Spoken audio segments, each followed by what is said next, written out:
Hulu-wah, hey, hey, Hulu-wah. We're watching this great Chinese cartoon, Hulu-wah. And there are these brothers who they come in these sort of gourds, and they're like flower brothers. Anyway, really great show. And today we're going to talk about the PAO because I've gotten a great email from a member of the magnetic memory method family named Michael, and he is talking about his experience with PAO and really great discovery work, and congratulations for that because it's really important. And there's a lot of things about PAO that people misunderstand, that people don't optimize for, that we can think about really in much more sophisticated ways in order to have a lot more results from having a PAO. And it's extraordinary what a disempowering tool the PAO can be. So if you're hopping on this live call and for whatever reason you're not subscribed to this channel, hit the subscribe button and come back later to this channel on YouTube. You can go to magneticmemorymethod.com/YouTube to find it and be subscribed to it if you are watching a replay of this. And some of the benefits for doing that is because we talk about really interesting things like PAO. And if you don't know what PAO is, it's person action object. And the person action object is a kind of like a system that you would create that many people use for a 00 to 99 way of memorizing numbers. And there are different configurations. But basically what you're doing is you're associating numbers with a person and an action and an object. Now, I don't want to get too much into teaching it because I'm not a big fan of it, to tell you the truth. It's not flexible enough. It's very good for competition, reportedly, and we can see that from the competition records. But it's super important to understand that. Well, I want to get in. Forget what doesn't matter what I have to say about it. Let's look at the email that I received from a magnetic memory method student, and then you'll see. Or I'd rather not use the word student, but family member, because that's what this is all about. Is growing. Alan says, "Hi Anthony, Alan in Melbourne. Good to catch up again. Thank you for being here, Alan. And wherever you are in the world, let me know your name." Who you are, what you do, what you think, how you feel, where you are, what time it is, all that good stuff that makes these lives fun to do. And again, if you're hopping on later and you're not subscribed to this channel, hit that subscribe button or go to magneticmemorymethod.com/YouTube anytime, and it'll take you to YouTube. But you might want to go to magneticmemorymethod.com also, because there's so many great things there, including the most recent episode of the Magnetic Memory Method podcast. It's a bit dramatic of an episode. And having a lot of fun this week because, some people, they come at you with a hammer sometimes, And so I wrote this episode of the podcast called 2 Truly Evil Spells People Cast Against Memorizing Vocabulary with a Memory Palace. And I don't get it. I don't get how that so many people can wax messianic about skills that they've never even tried. But what's so cool is that if you go and look in the comments, there's a nice comment from a long-time conversant person with the Magnetic Memory Method family here, and he talks about how that Shakespeare has so many idioms for unfortunates who churlishly deny phenomena beyond their ken. And he reminds us of this great line, "There are more things in heaven and earth, Horatio, than are dreamt of in your philosophy." And that is so true. That is so true. People, because they can't imagine it themselves, they go after it with a hammer, and that's just not going to happen. Ocelot 1962 is here in the UK now, no longer in Saudi Arabia. All right. Well, how are things in the UK? Are you one of the people who recently ordered How to Learn and Memorize Arabic Vocabulary to the UK? Because I've been seeing a lot of orders for that book there, which is interesting. In any case, let's get on with this PAO thing. So person action object, you can look up stuff about it on the internet. I don't really cover it. If you want to read my full thoughts about why I don't cover it, there's an older episode of the Magnetic Memory Method podcast. But, I mean, it's covered in the masterclass to a certain extent, but I'd rather you learn the major method and create a flexibility for yourself. Now, this email says, I wanted to send you an email. Hi, Anthony. I wanted to send you an email letting you know about some recent successes and things that I've tried. After the masterclass, I watched the course on memorizing a deck of cards, and then I decided to build a PAO for 00 to 99, which didn't take long to build, but encoding and decoding did. Well, here's the problem right there from the get-go. It takes too long to make a PAO, and it's much, much faster to create a 00 to 99 representation in your mind with the major method if you learn the major method. And the major method really shouldn't take more than 5 to 10 minutes. I'm sometimes baffled, and I do my best to help people speed that up who struggle with it.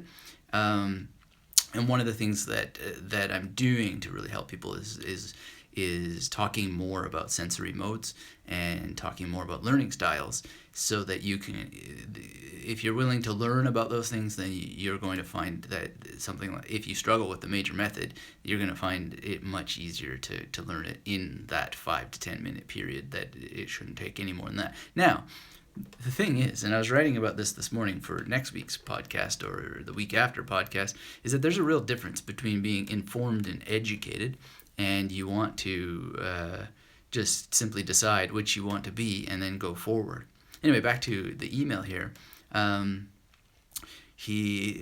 says, I worked on memorizing a deck of cards, but only did 13, like you suggested, and this is a strategy when you're a learner. And took a couple tries, got it, and consistently can do this. Well, almost, and here's why. I then took the course on memorizing math and numbers and started working on memorizing credit card numbers. I set up the memory pals, the stations, had my PAO, and failed miserably. I learned that the PAO did not work for me at all when it came to numbers. Then I decided to use my objects, which are based on the major system, or major method as I prefer to call it, because it's not really a system, you see. The major method the major system is not really a system. It's a method. And Michael says, I used the mnemonics system for people, which could have been part of the problem, and it worked better, but still wasn't that great. Then I thought maybe I was trying to do too much. I had 50 stations because not only was I memorizing card numbers, but their expiration dates and CVV codes. And I have several credit cards, though I only use 2, or 3 if you count my debit. And well, anyway, I don't want to get into all this personal stuff. But basically, he then talks about being able to, he was listening to some of the mastermind recordings in the Magnetic Memory Method Mastermind, and the one where we are talking about, well, different things that go on in there. And basically, in summary, he created a PAO but realized that it wasn't for him, and he says, I've stopped using it for cards too, and I'm having better results. I'm glad I created my PAO system, though, because I learned that it doesn't work for me. Same thing with jumping into 50 stations. Before that, my max had been 30 at one time, so I think I tried to do too much too fast. It's possible that using 50 with the bridging figure technique from the Magnetic Memory Method and a few other changes would have worked for me, but I plan on experimenting with that when I do phone numbers. And I wanted to say that I started meditating about 3 weeks ago. I've done it every day and plan on continuing to do it. Just wanted to send you a message and let you know things are going well for me. I've had things fail, but when they do, I try something else. I feel that's a great piece of advice you've given. Hope everything is great with you. Well, everything is great, and thank you for that email. And wait a second here. Sorry, guys. I accidentally hit a button that turned the comments off, or somebody else has crazy access and did that. Belal says, I'm Belal from Morocco. I wish you the best. And Bad Ba says, hi, hey, how you doing? So thanks all for being here, and let me know where you are in the world. And what do you think about this process here? For Michael? Well, I'll tell you what I think. I think that it's exactly right. Try the PAO. If you want to learn a PAO, go ahead and learn it. There's no harm in it. However, you'll find, and if you look through a lot of the discussion about it, a lot of people wind up going back to the major method at some point or another. And it just has to do with practicality, and it has to do with a level of arbitrariness. And there's so much arbitrariness in PAO. It is such a curve of learning, but great memory practice, great memory practice, and memory practice that might be worth having. And so this is what we get in this email, is that a great experience was had, but ultimately it's not really tenable over the long term, although you could force it to be tenable over the long term if you wanted it to be. So that's a really interesting thing. And another person emailed me, another Michael actually, who talked here about asking my advice for a PAO system that he's working on for his family to use, which is interesting. I would suggest that you use it first and get success with it, but he's calling it a PACO, which is person, action, object, and a container. And he's saying the container is a different kind of object that only works because I ensure the types are mutually exclusive. I plan to later add a discrete food object and a discrete pet to each double digit as well. See the list below for examples. He says the rationale for this is that I work in data-intensive industry, valuing and helping to buy-sell companies where memorizing many figures, stats, and historical charts would be of great use. I'm not as interested in rapidly memorizing a deck of cards, though I wouldn't mind spending some time on that later. Here's the thing with cards, guys. It's not about being interested in it. It's about understanding how it works, why it works, developing a skill that has multiple layers that applies to other memory arts, other memory applications, other memory skills. So you're really missing out if you don't learn how to do it. You're missing out on great brain practice, brain exercise. You're missing out on understanding more about memory techniques, more about how your brain works, more about how that you can actually develop more skills. And it's really simple. And it's a great way to develop a PAO, especially if you do it as taught in the magnetic memory method. But it's a great way to develop a 00 to 99 without a PAO, so to speak. But you can be informed by the PAO. That's the beauty of it, is that you're never not using a PAO of some sort, or you can use parts of the PAO. Tane Trey asks me, how long did it take you to learn how to memorize cards? I had it down in about 15 minutes. That was the first. I understood it instantly, and then I spent a great amount of time refining it. But the actual, as clunky as my first touch was, it was within 15 minutes that I had memorized the entire deck and could recall it. And it's super easy. It's so much fun, and then you get better at it over time, because here's the thing, and the title of this live has Memory Palace questions only you can answer. Your progress is truly something only you can answer, because you've got to get in there and you've got to understand that even to this day I'm learning more and more about using memory palaces for memorizing cards, using the different tools through practice. It just gets better and better and better and better over time because of practice. And so this is the kind of thing that Michael is bringing up, the first Michael in our little mailbag session today, is that you've got to be on the path in order to understand the path, in order to benefit from the path, in order to make the path visible to yourself, and then put some of the soil from the path into your pockets, so you can go, and even when you're taking a break from the path, you can contemplate about it and get more and more material into your mind, the grain. You can get the grain of it in between the grain of your muscles, so to speak, the muscles of your mental muscles. Forgive me for a second here. There's a guy who's going to bring me a new book about memorizing cards that's just come out on the market, and I want to answer him because he just needs to confirm my address to drop it off. I'm so excited about this new book because from the history of memorizing cards, there are quite a few of them, and there's a new one that just came out and is being delivered to my door. Isn't that exciting? I can't wait to read it. It's probably going to have a lot of stuff that is already known, but this is the thing. When you want to get better with your own practice, you continue to feed yourself with the ideas of others, and you continue to try what they're suggesting in your own practice.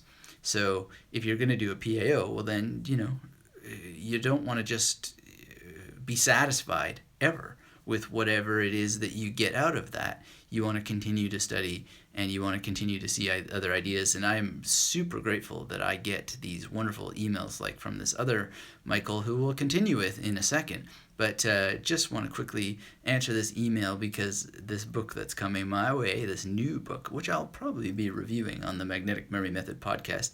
If you haven't heard the latest episode, you're going to definitely want to check it out at magneticmemorymethod.com because it is all about the evil spells that people cast on your memory. It's just incredible what discouragement people give you. And so that's the whole thing. And I know I realize that I'm talking about PAO maybe in a slightly discouraging way, but I'm trying to encourage you to actually go and feel it because I don't know. I don't know what will happen to you if you do it.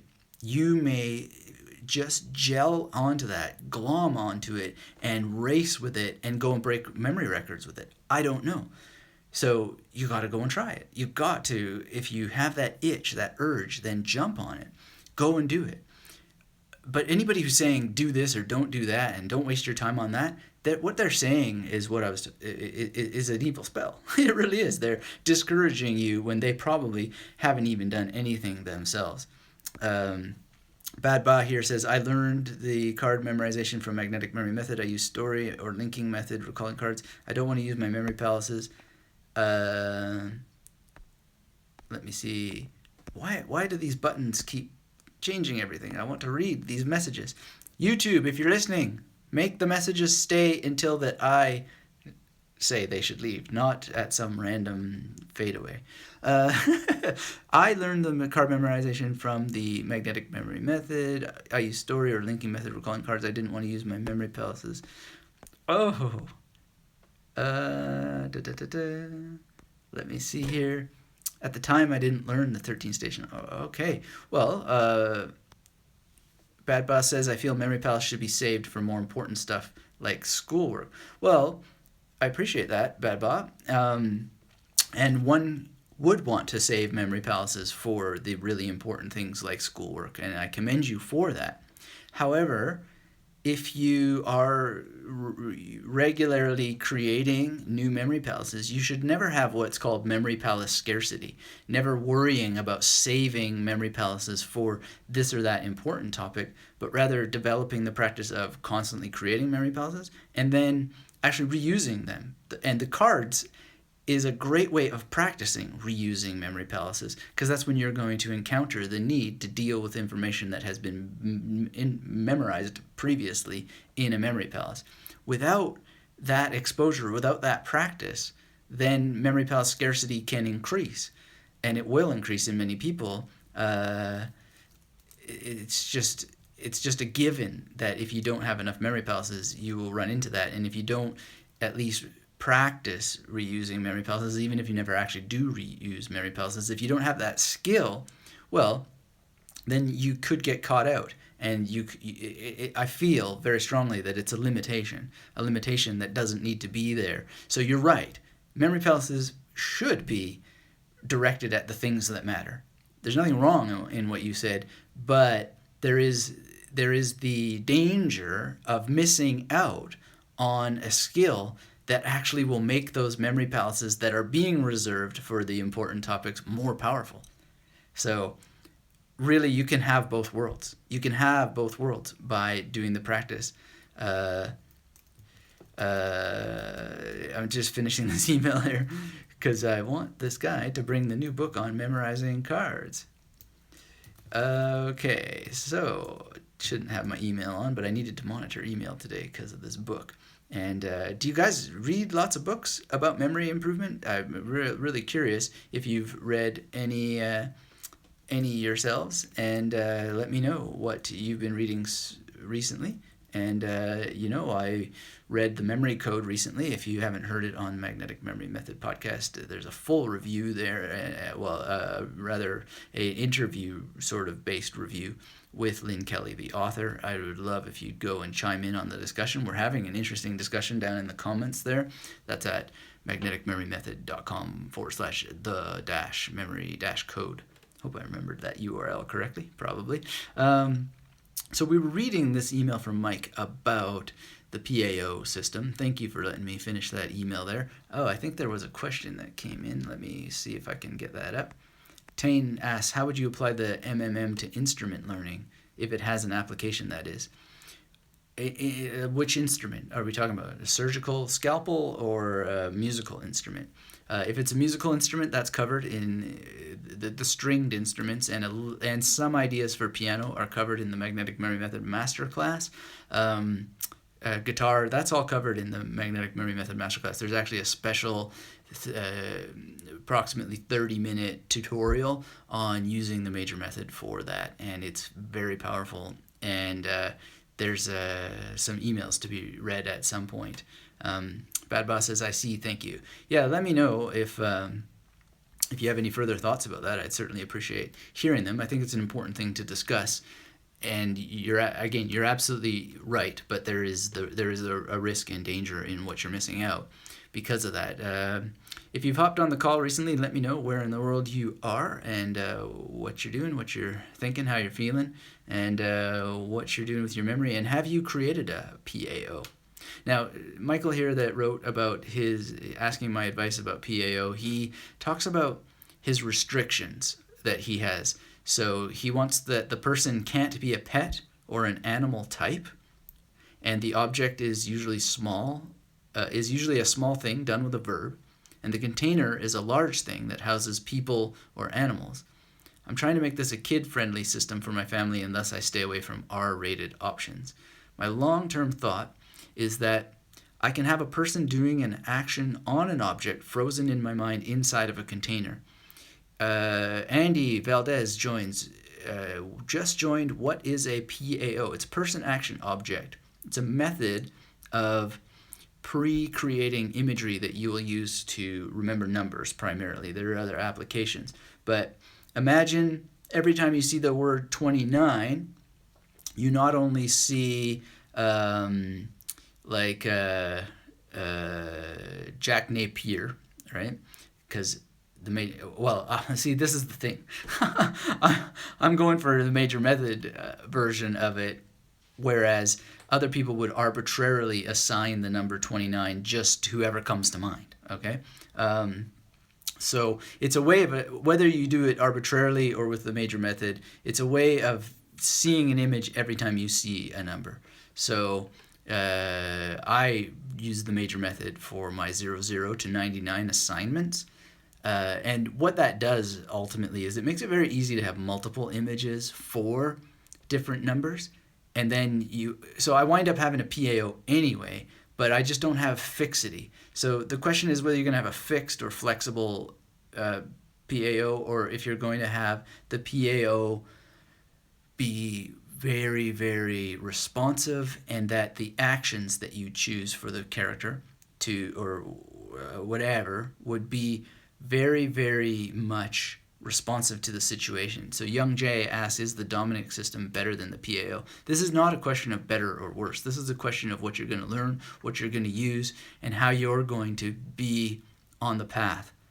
And I cannot say whether one is better or worse. It has to do with your goals. It has to do with what you want to achieve. And I would suggest that the best thing that you can do is go and create one and see if it works for you. It's not that it doesn't work for me. It's just, to me, it's cognitively overwhelming. First of all, it's a huge amount of upfront work, and it doesn't limit arbitrariness. Major method limits arbitrariness to the tiniest degree, and then it allows you freedom. And by not locking down on particular actions, that might be a slowness in a competition setting, but I don't compete. And when I did compete, I saw just how slow that it was. But I still am happy with what I did in the competition, and it was still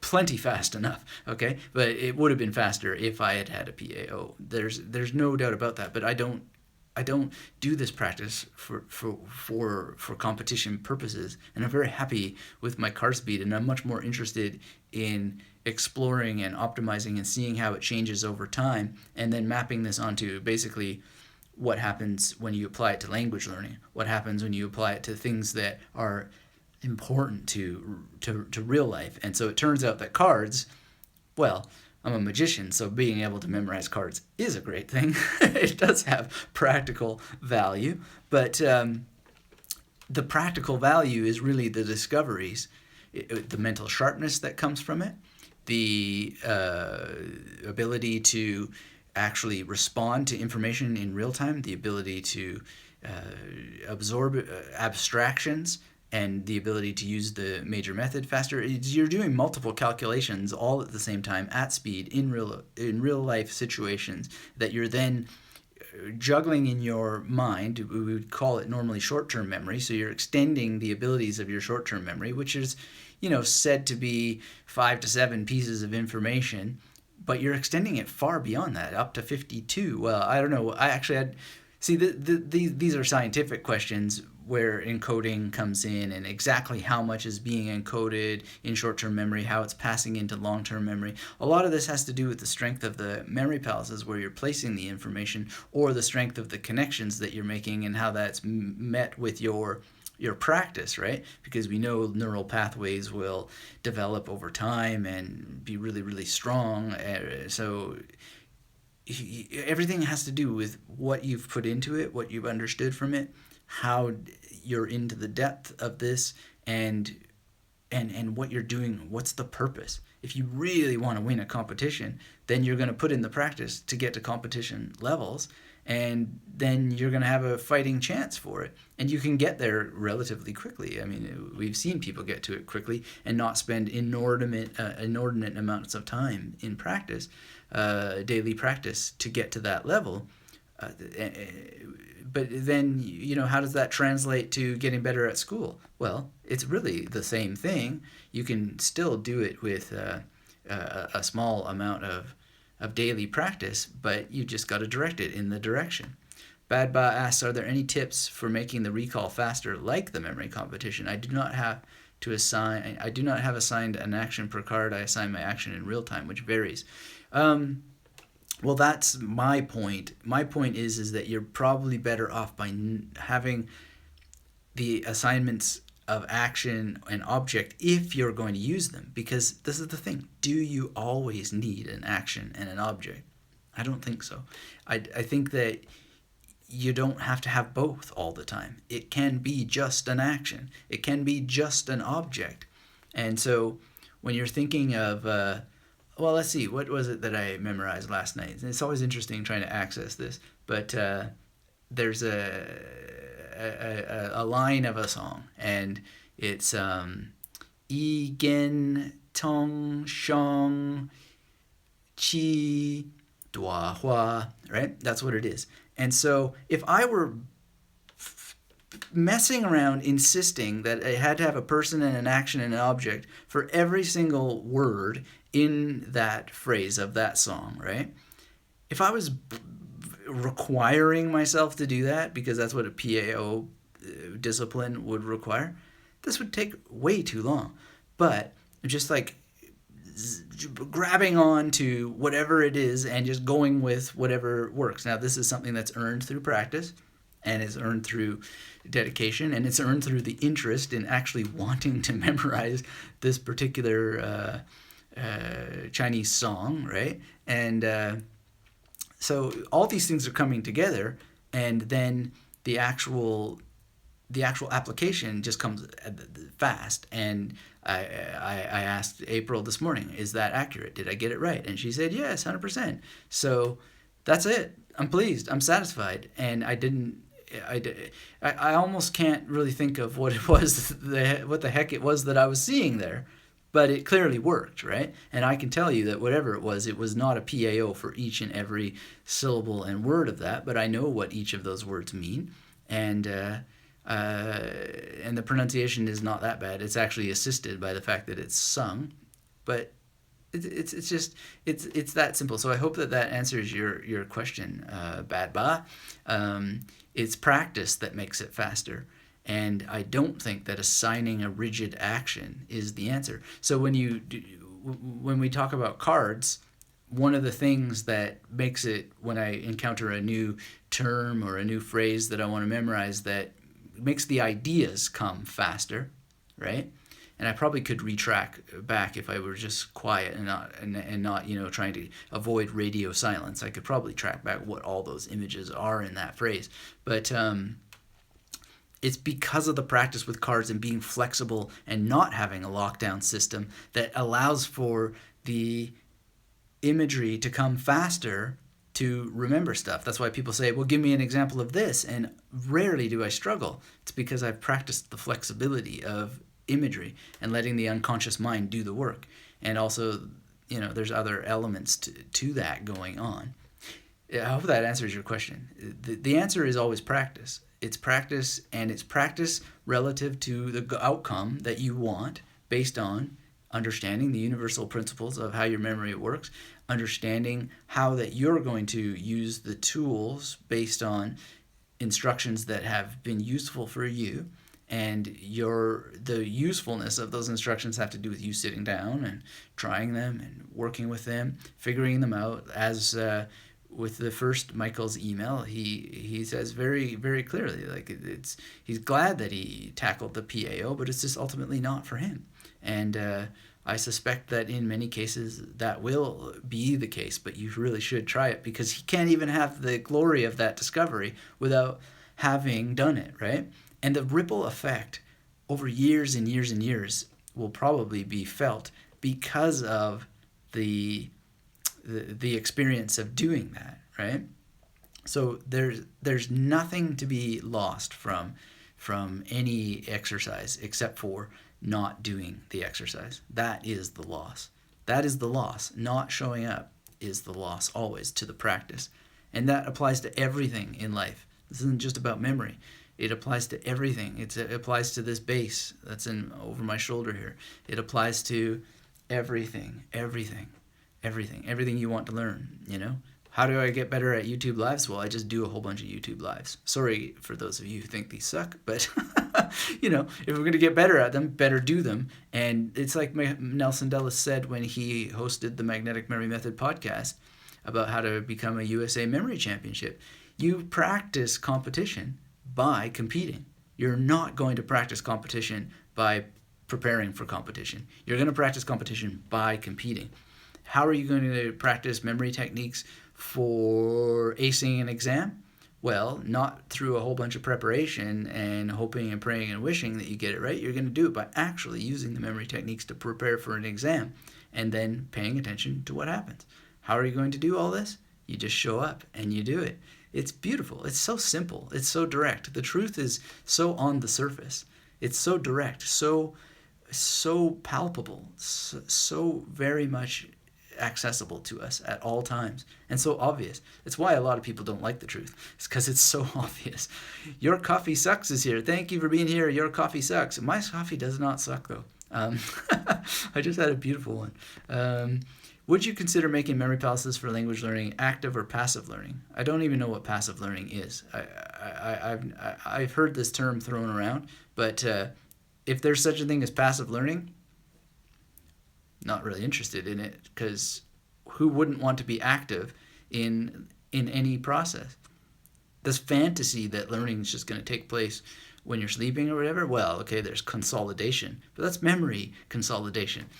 Here's an interesting thing for you, and it's a preview of next week's podcast because I'm putting it together, trying to put my thoughts about it together, and it comes from a discussion I had over coffee that didn't suck. That didn't suck at all with a friend here in the local community, and I was talking about all the survey results that people give, and thank you for those of you who have filled out the MyQuest survey. If you haven't gone to Magnetic Memory Method and the MyQuest, your coffee says learning while sleeping. That's a joke. Yeah, it is a joke. I mean, memory consolidation during sleep, there's interesting science about that. They say that as you get old, the most recent research that I've read, which was quite recent, says that they don't think memory consolidation actually takes place after a certain age during sleep, which is interesting because some of the struggles that certain people of certain ages have, maybe because of that, because of the changes in memory consolidation during sleep. More work to be done, but I can tell you that the actual answer is always going to be, if you want memory techniques to work for you, practice using memory techniques towards very, very meaningful and specific goals, and never forget the fitness component of it. Which is why memorizing cards is so good, and a variety of ways, as many ways as you can learn, and even just learn and contemplate how it's done, and add what you learn from your contemplation of the practice to your own practice, whatever that practice is that you're going to do. Bad Ba says, I was able to use multiple association for some cards. For example, 5 of spades is a doll. My image is Chucky from the Scary Movie. Oh yeah, my recall is better when I'm able to associate a person. Yeah, well, okay, so this is great. You're using a specific image. I'm not... oh my goodness. Somehow I pressed a button. These live calls. Gotta need a bigger screen, or I need a smaller finger. That's what it is. Well, Chucky. That's a cool one for 5 of spades. Yeah, doll. Okay, yeah, I get it. Yeah, so I mean, I have those kinds of things as well, where you skip a beat for a second and you think, okay, and you'll just get used to it, and you'll no longer actually be associating it. But the cool thing is, right, and that's why it's so good to have it major method based, is if you're ever in a blip and you're like, oh, what the heck was that? You can just think of the source of the image, right? And that source of the image, this is where the non-arbitrary thing comes in. The source of that image takes you a layer back and a layer back, and then you can reconstruct whatever it is, and you're not caught high and dry. Now, that is a speed thing, and again, it may or may not have good or bad implications for competition, but I'm not particularly concerned with competition. I'm not a teacher of competition, and I think that Nelson Dellis is the great teacher of competition. Again, that thing that he says when he guest hosted the Magnetic Memory Method podcast, you practice competition by competing, right? And then you go and meet those guys, the friends you'll make in the competition world, and the insights that you'll have, the things you'll know, and how you'll grow, and all that. Let's see here, but Josh says, what do I mean by fitness component? Well, Josh, your brain is a physical entity like your heart and like your lungs, and you get lung and heart fitness by doing exercises that exercise those parts of your body, and it's the same thing with your brain. So mental fitness, brain health, comes from using your brain, and using your brain in ways that challenge it.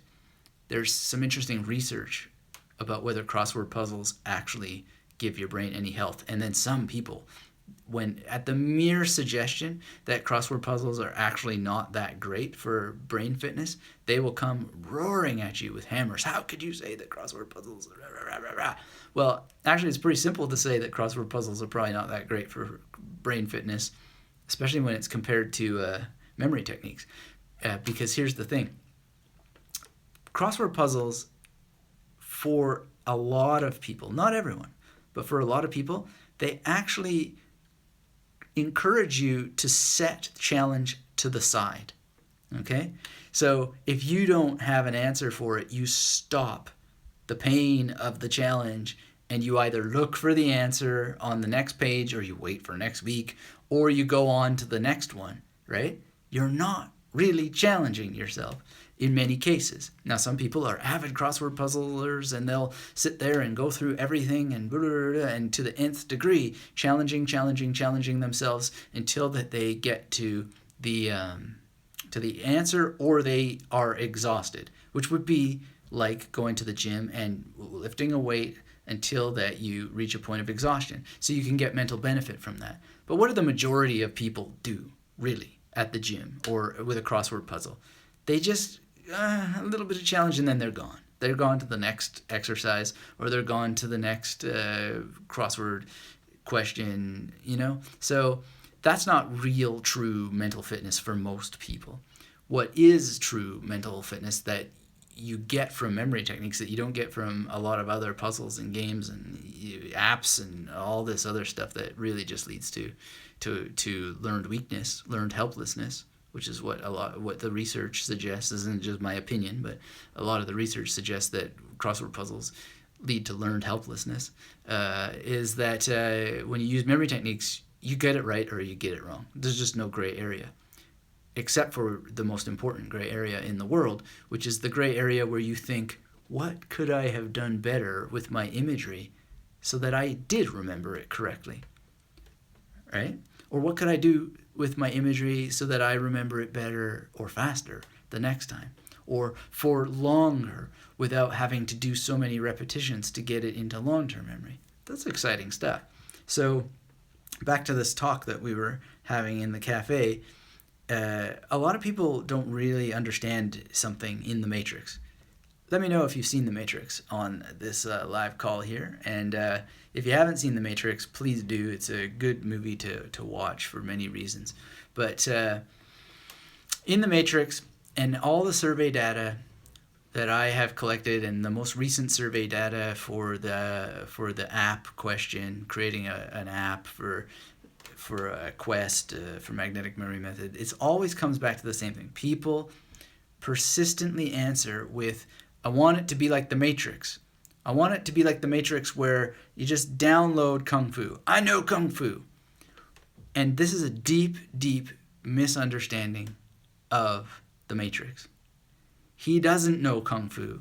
He says he knows Kung Fu, but what he has to do is go into the dojo and practice Kung Fu. He has to put it into application, into mental application. And it's training the mental representation of his body to know Kung Fu, right?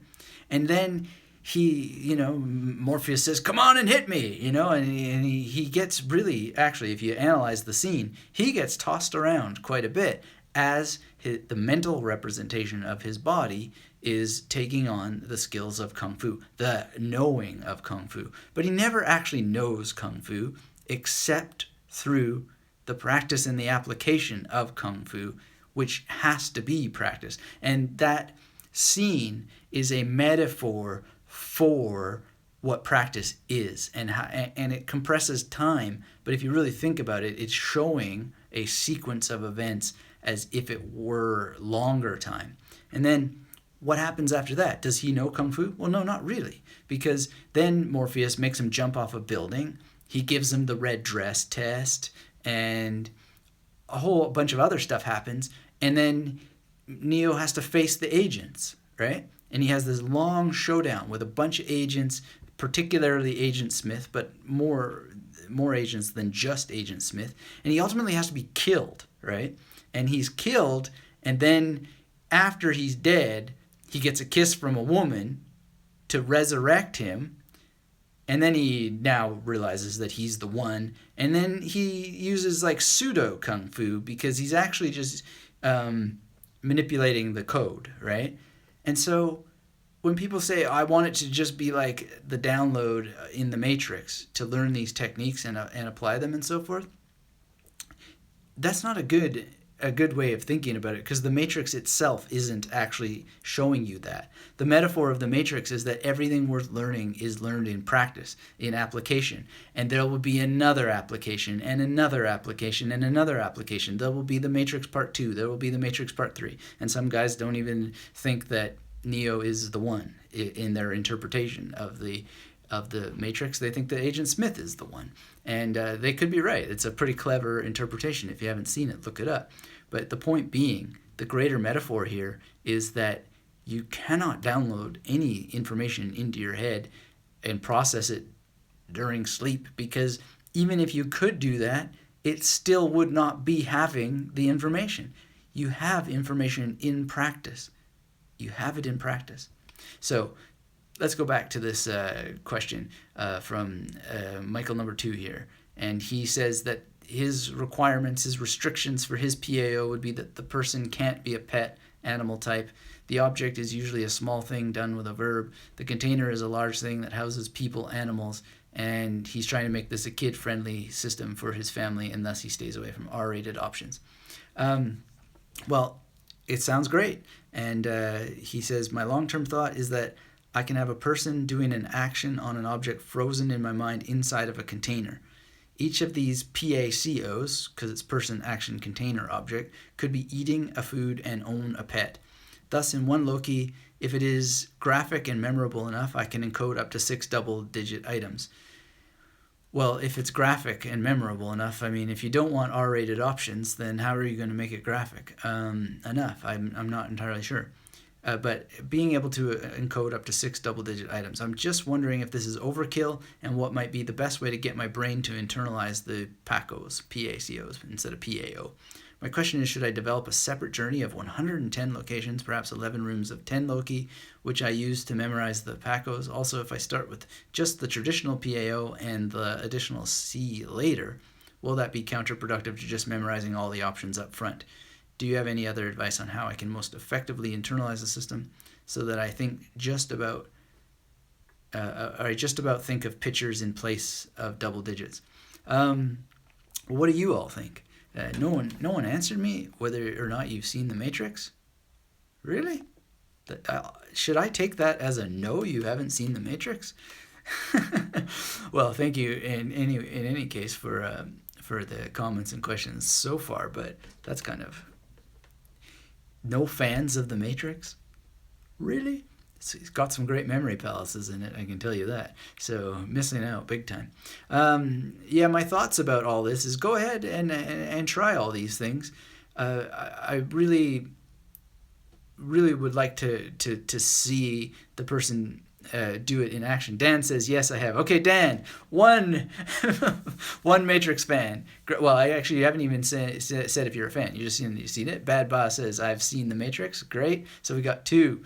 And let's see here. Oh, Bad Boss says, love it. Yeah, it's an incredible movie. Actually, guys, I don't want to make you all jealous or anything like that, but Dan Winko says, will think of coming up with palaces from the movie. Loved it. Okay, great. Well, check this out. I had this really weird experience where I read The Luck Factor, and then I started having more luck. And one of the things that I got from The Luck Factor is that I won 2 tickets to The Matrix. And that's going to be on the 28th of July. And I can't wait because I've seen The Matrix. I saw The Matrix when it came out in the theater originally in Toronto. And I've seen it since then in the theater in Berlin. And I love seeing The Matrix in the theater. And I can't wait to see it in the theater again here because it's so great. It's such a great movie, and I've seen it so many times. And it's just a great... It's essentially a movie about memory, right? And if you were going to create a PAO, one of the styles that some people do with a PAO to reduce the arbitrariness, which would help make it more memorable, is that they try to have as many of their PAO characters from a similar source. So they might use as much of the crew of The Simpsons, for example, as possible. They might use as much of the crew of whatever other thing as possible.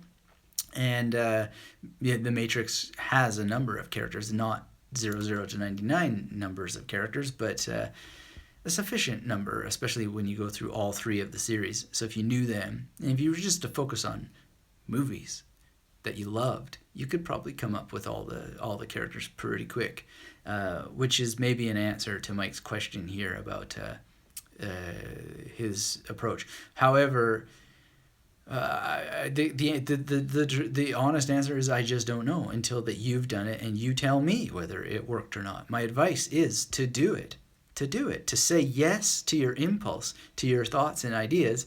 That's how the magnetic memory method was born. Sounds crazy to me, and there's a small minority of people who are willing to spend their time telling me how crazy it sounds to them, but I'm much more interested in the majority of people who are like, yes, this makes sense, and I don't talk a whole lot about the science that supports it all.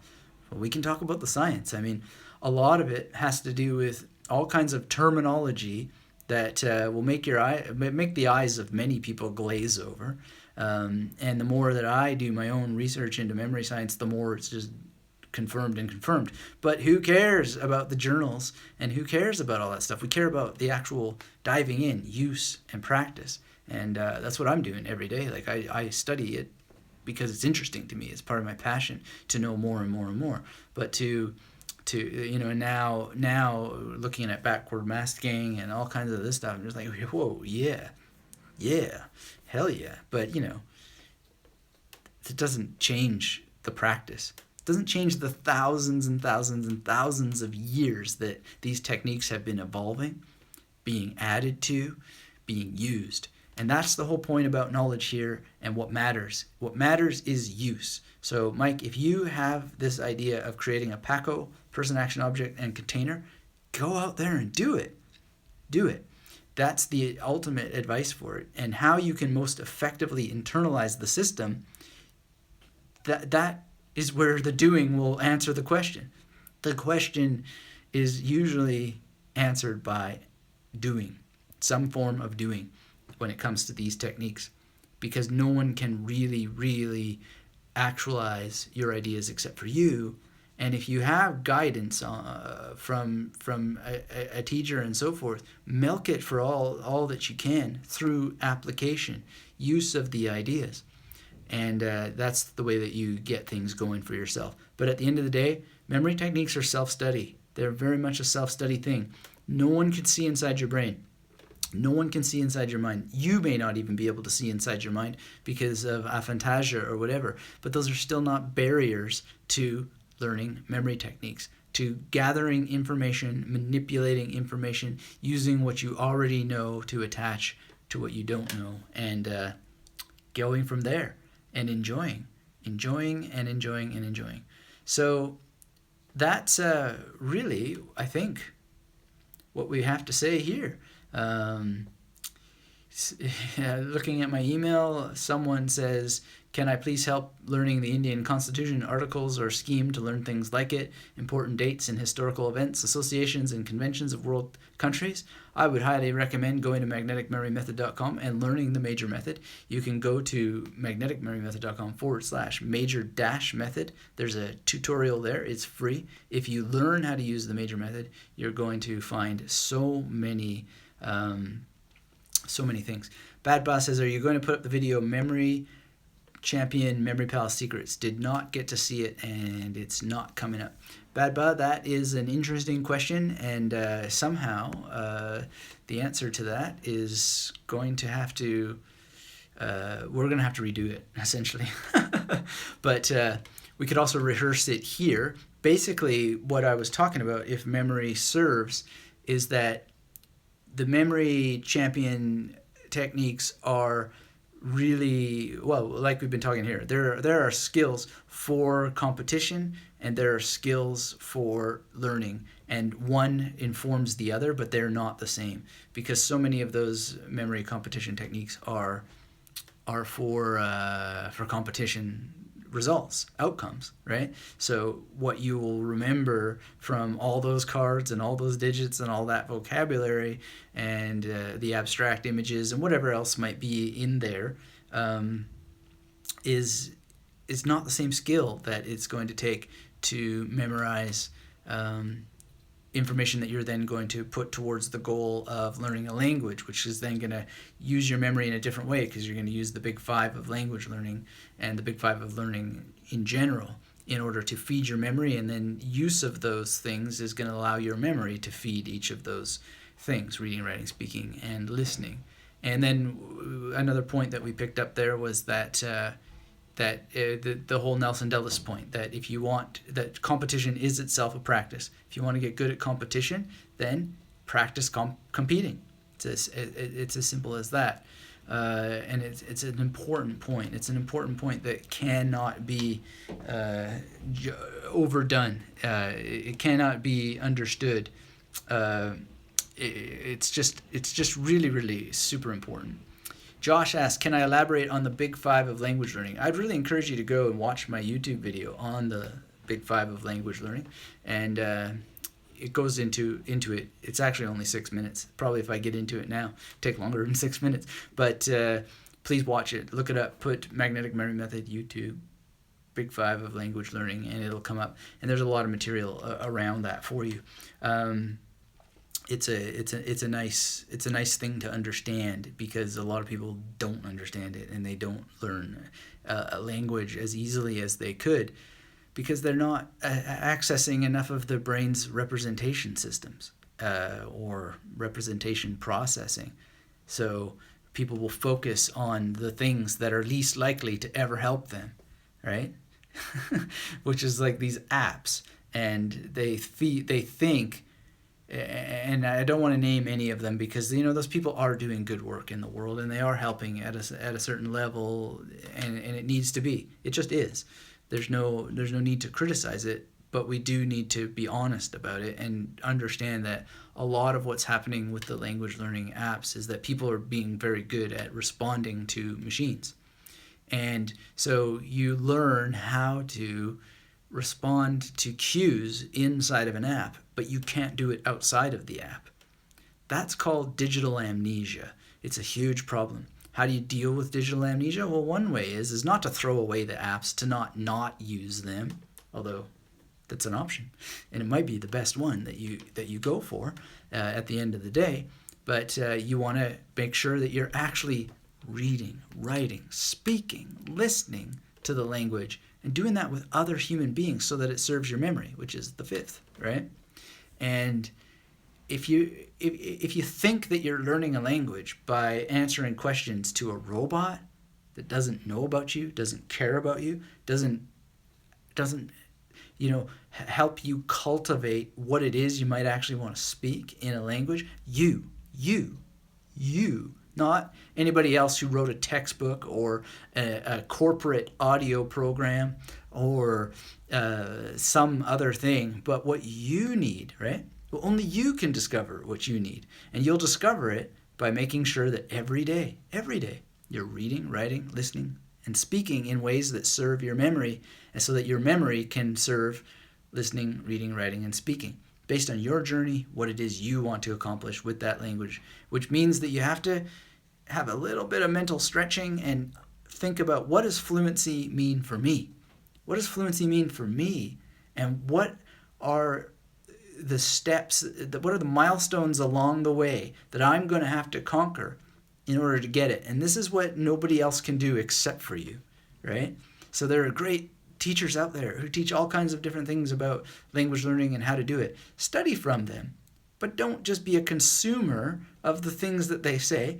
Do, and make sure you're hitting those big five. So definitely, please, one of the greatest things you can do is understand the big five of language learning, and there's more in an approximately 6-minute video called The Big Five of Language Learning here on YouTube. It's YouTube-alicious. Bad Boss says, what would my number one book for memory training insights to academic study be? My number one book for memory training insights to academic study? Well, it wouldn't be a book. It would be the Magnetic Memory Method Masterclass, first and foremost, because as a person who used memory techniques for accomplishing a PhD against all odds, I can't think of anything else like it. Now, right now, there's a new book that is with the proofreader. It's a new book by me, and I don't know when I'm going to get it back from the proofreader, but it should be Monday. The typeset person will get it probably the following Friday and get started on the typesetting. And I'm really excited because he's like one of the greatest typesetters out there. And then after that, the cover, has to be done. And then I'll be making an announcement about how to get this book. And I think it will be, I'm confident it will be the book to recommend for people who don't want to get the masterclass. But it's not the masterclass. The masterclass would still be that, because as far as I know, it's the only training that's dedicated to accomplishing scholarly objects, and the master plan part of the masterclass would be there, because I talk about arranging all the information in great detail about how to do that and how to get it into long-term memory. This is the whole point, right? It's so that you can practice knowledge, so that you can actually practice knowledge. It's about more than remembering it. It's about actually using what you've remembered for practice. And that is what's going to make things so much more powerful for you. Drunken Monkey Fist says, cool, sounds exciting. Well, thank you, Drunken Monkey Fist, for being here and letting me know that you're here and that you think that's cool. The new book is really, really exciting. And if there'll be a live about it, but the best way to be notified is, of course, to be subscribed over at magneticmemorymethod.com. So I'm just going to see here a little quick if I've got any more interesting emails here that I can help out. The answer really though is that you will find most answers in practice. So please be practicing memory techniques. They're so wonderful. They're so powerful. Oh, that reminds me. I got an email today that I want to share with you because it's super, super cool. This person emailed me something so profound. I'm so grateful for it. I don't know why I never thought of it. He said, the only difference between place and palace is 1A. I know that's like kind of trivial in a way, but isn't it so? Isn't it so? Isn't there something so profound in that the only difference between a place and a palace is 1A? I think that is such a wonderful, wonderful thing. I'm so grateful that person emailed me this revelation, and I'm never going to forget it. It's one of those things that I will never forget. Well, guys, thank you all for being here. I really, really appreciate it. I had a lot of fun. I hope you had as much fun being here with me now as I had with you. And I'm really grateful when you bring me into your devices. I hope that we're not just creating digital amnesia here. Josh says thanks. Thank you, Josh, for being here. Thanks for the thumbs up. I don't know if you gave a thumbs up to YouTube as well. Apparently, that matters. It certainly matters to me. I like to see that you guys are engaged. I like to know what you're thinking. And, if you missed the live and you're watching this now as a replay and you want to be notified, then the best thing really is to make sure that you're subscribed and that you do things like answering emails or opening emails and being involved and be part of the discussion. The latest Magnetic Memory Method episode is a really fun one. It's called 2 Truly Evil Spells People Cast Against Memorizing Vocabulary with the Memory Palace. And I'd be delighted if you'd go and comment. Go to magneticmemorymethod.com/memorizing-vocabulary and share it around because it's an important message. It's a message against graffiti, essentially, on the internet. People talking about things that they don't know about because they're not trying, they're not doing. And you'll see there's a video of some crabs in a bucket, and those crabs are pulling each other back down into the crab bucket. And that's what a lot of this negative comment all over the internet stuff is all about. And I know that it's not going to go away, and me going blah, blah, blah against the commentary isn't going to stop it. But I thought it was worth it to at least say, look at what you guys are doing, some of you. Some of you are you're casting judgment on things you haven't even tried, right?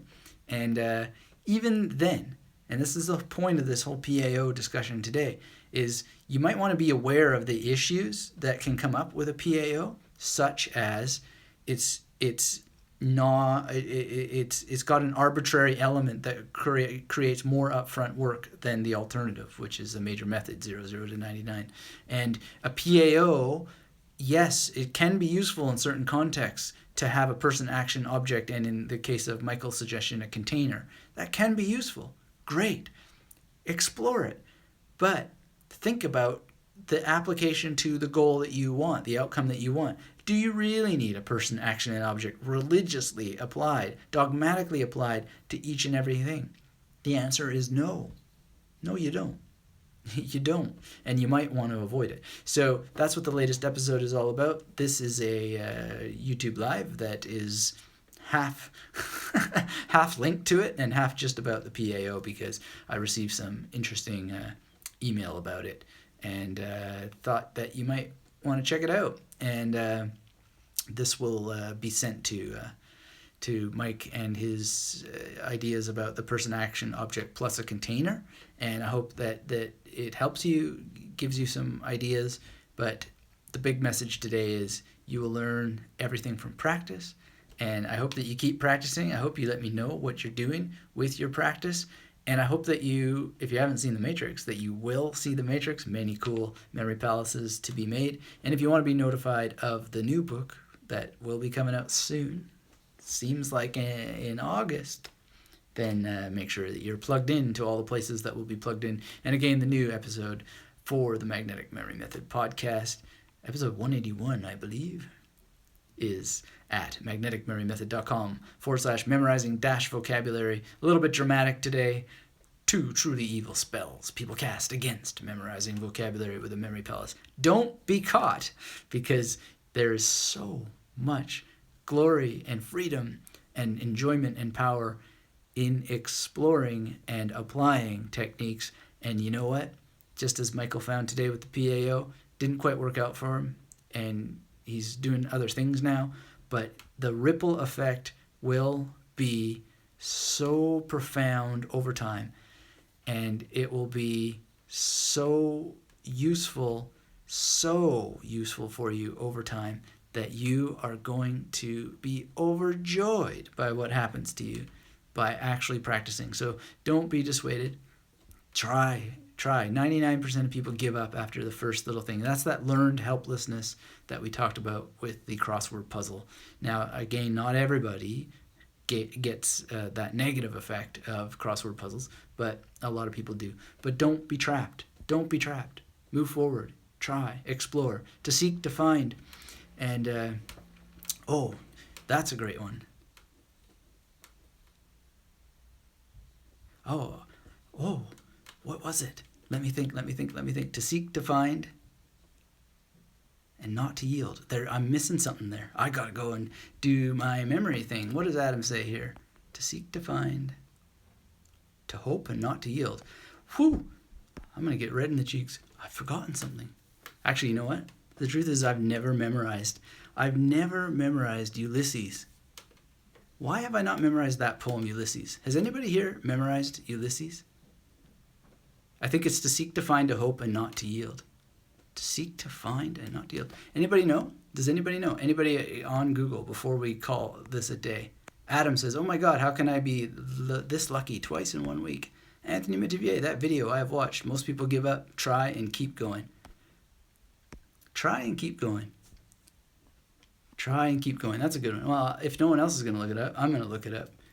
To strive, to seek, to find. That's what it is. To strive, to seek, to find, and not to yield. I think that's what it is. Let's look it up together. To strive, to seek, to find, not to yield. Josh, I got it just before you texted that. Adam says I'm looking it up. You guys look it up. Let's go a little longer here. I got it. But actually, I've never memorized it. I want to memorize that poem.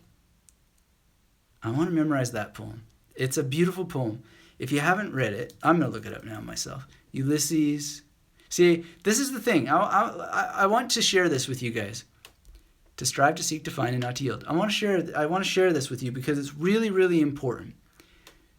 Even though I've never memorized this poem, this actual line, and I do remember it, or let's say I've never memorized it using memory techniques, but at some point I must have encoded it. This was something I was in advanced literature 12 in high school, and we read Ulysses, and it was just so impactful that for some reason I needed to know that line. And it's probably been, to strive, to seek, to find, not to yield. It's probably been 20 years since it's been 25. 1995 I graduated, so it's more than 25 years since I graduated from high school. And probably in that time, I've thought about that poem maybe 15 times or less. And what was it? Alfred Lord Tennyson, I think. Alfred Lord Tennyson. Let's look this up together. But even though I'd never memorized it, and this is what happens to so many people, is they get embarrassed. You get this shock. Oh, how come I'm not recalling this? Oh, I memorized this. I spent so much time. Even when you didn't use memory techniques, you might, oh, no, I'm class of 95, Adam. But you're a class of 93? That's cool. Anyway, what I want to really get at here is that there was this reaction and embarrassment and, oh, maybe I made a mistake and so forth. Well, first of all, no one cares.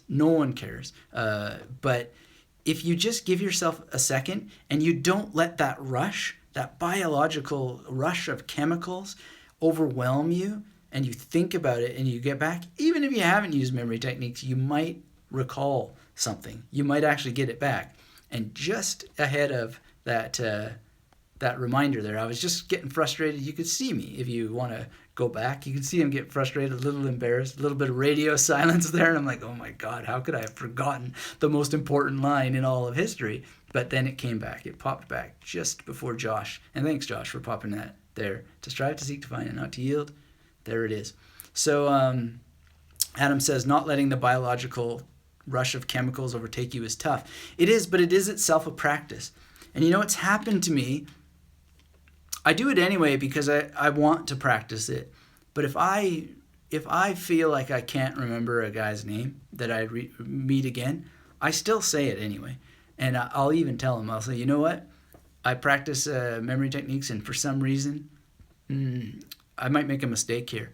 And the worst that has ever happened to me is I made half a mistake. Because because the encoding just wasn't proper, right? But I learned.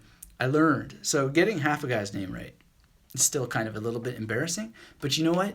You've got to just go in there, and you've got to practice your memory, and you've got to feel all the feelings that come with memory, and you've got to get a taste for it, and then you've got to develop calmness. And it must be the same calmness in competition. And I certainly, when I competed, I'll never forget it, I told myself, just go for accuracy. And I was 100% accurate, 100% accuracy in my recall. And I'm very, very happy about that. Very happy about it. And also the amount that I memorized was quite nice as well. So you've got to pick your battles and so forth. But if I had allowed the rush of chemicals, cameras everywhere, people walking around talking, you know, it wasn't a particularly conducive time to be competing. And the clock is on, and all the chemicals are just whoa. And plus, I was hungover, I was jet lagged, and I hadn't slept well the night before. I'd only slept about 2.5 hours or so, and I had to drive so long from Brampton, or I was more like a Etobicoke, I guess. Area. Anyway, it was like this sort of Brampton, Mississauga, Etobicoke connection area there. And I had to drive all the way to the east end of the city because it was at the Science Center in Toronto. Oh man, I was so tired. And then the doubt sinks in, and the worry, and then of course, you know, ego-based things. But as Bruce Lee says, I think it's in Enter the Dragon. Well, it must be. He says, you know, no ego, no enemy, right? And that's a very important thing. That's how you battle those chemicals, Adam. Is you remember that no ego, no enemy. So yeah, Tennyson, what a great poem. If you haven't read it, check it out. And Adam says, holy cow, no ego, no memory. No. I think you still do get memory with your ego or not ego. That's an interesting thing. I'm reading Waking Up now.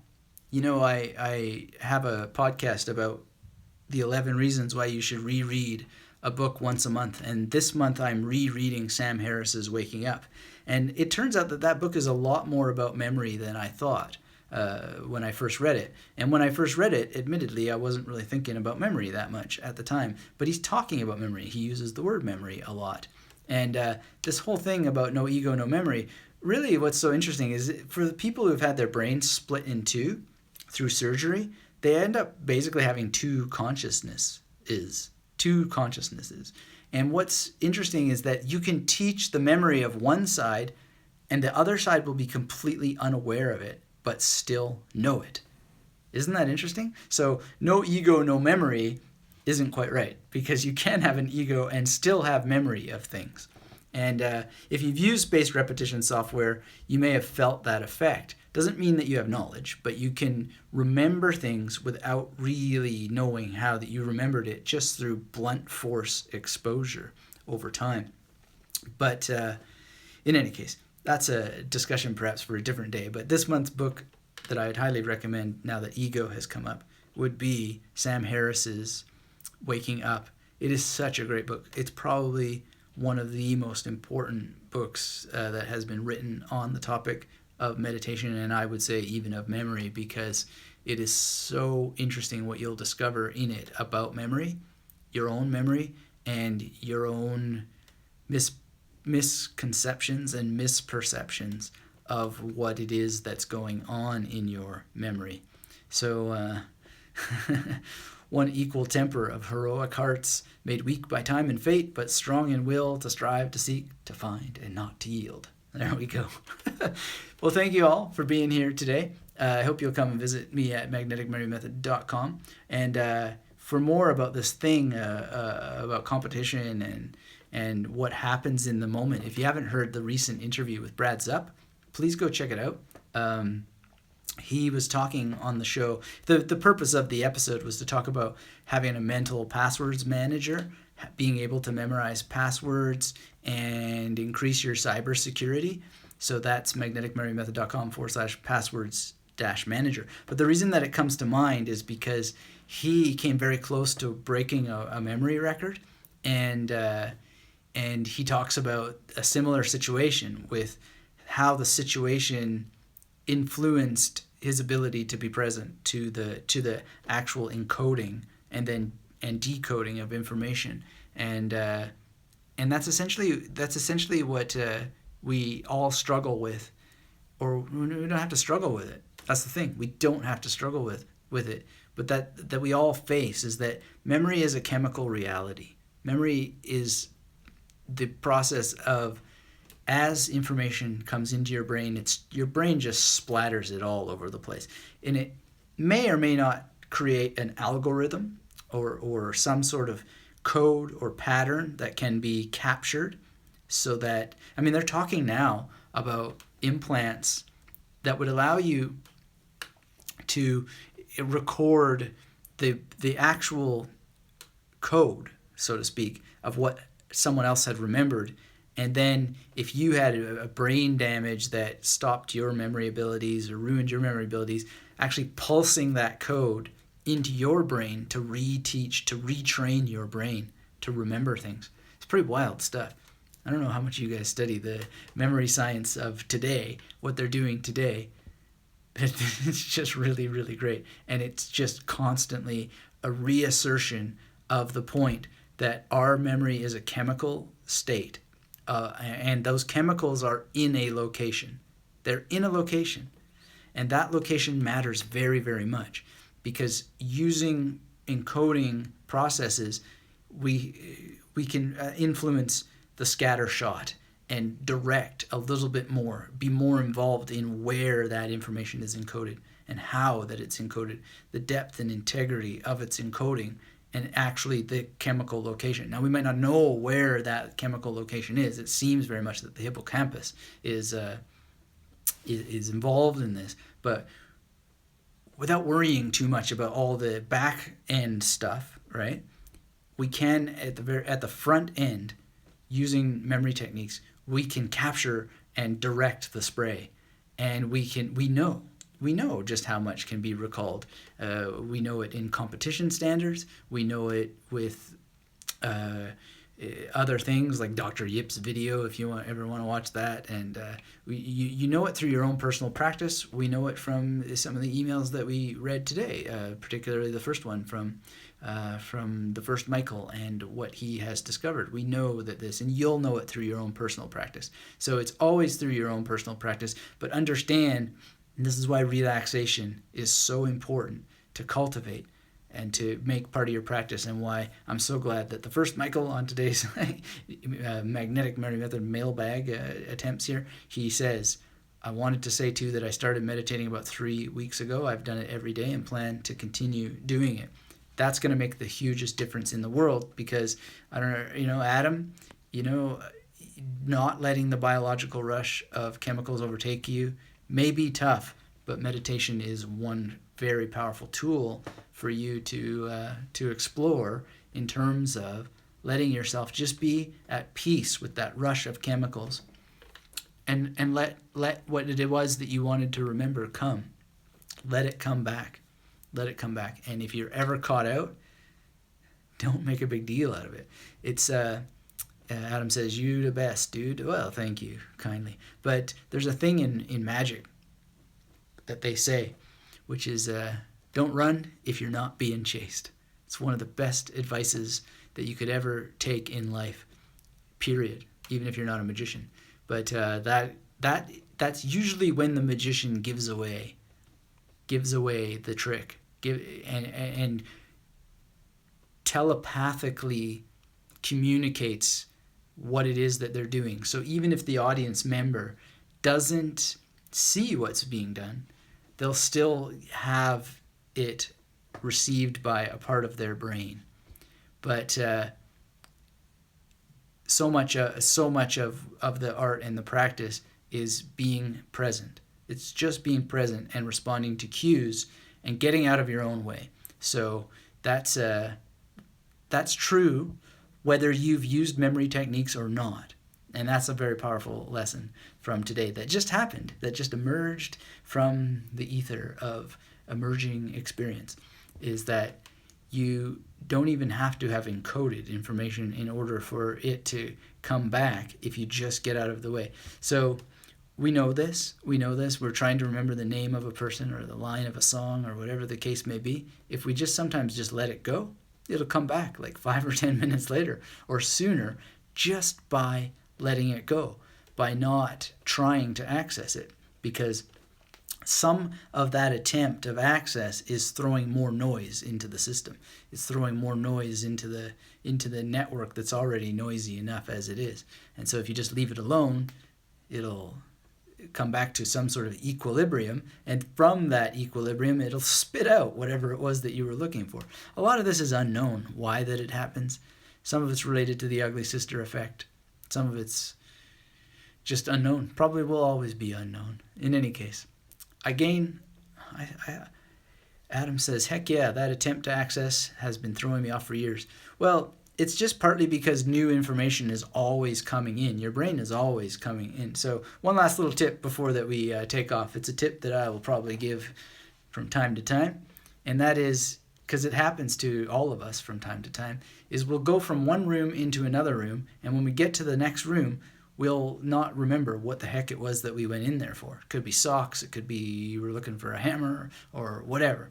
And this phenomenon of going from one room and then forgetting what it is that you were going there for is not that different from forgetting like a piece of a poem or whatever. And you just gotta wait and hope that it comes back. And it might come back in 2 minutes, it might come back in 30 minutes, whatever. But you can rig the game in your favor by, when you leave the room that you're in, closing your fist and saying socks or screwdriver or keys or whatever the case is. And then as you walk through the door, one of the reasons they think, and I think it just makes sense, why that purpose, that intent is jogged out of your memory is because as you go from one room into another, you are just swimming in new sensory perceptions. Temperature changes. The quality of the air in terms of sound changes. The sensations beneath your feet may change. There may be sound changes because of how you're moving from a carpet to a stone floor or a linoleum floor or whatever the case may be. And the light quality changes, so your retinas change and all of this stuff. Your brain is just awash in new data that it needs to deal with, and so it just deals with all that stuff. And so that intent, it's not so much that it's forgotten, and it's not that it's overwritten, it's just now in a wash of new chemicals that are there to deal with new things. And so anyway, it's a really interesting thing, and one thing that really helps is just to carry with you the original chemicals, so to speak, by asserting, closing your fist, saying socks or screwdriver or whatever the case may be, and carrying that with you, that intent with you through the door, so that you're creating a chemical chain that cannot be overwashed. So it's like being in Noah's Ark during the storm, if that makes any sense. Guys, thanks so much for being here. I hear that my beautiful wife has come through the door, so it's lunchtime, and hope you enjoyed this. Go to magneticmemorymethod.com, and I'll look forward to seeing you there. There's lots more to continue this discussion, and I would love to hear from you there. And memorize some poetry. Let's see. I'm going to read Ulysses again and see if I actually really do want to memorize the whole thing. I remember loving it a lot when I was a young man in high school, grade 12, advanced literature, and we'll see. I'm not going to commit to it, but it's a beautiful, beautiful poem. Well written. Thank you all for being here, and until we speak again, keep yourself magnetic. Bye-bye.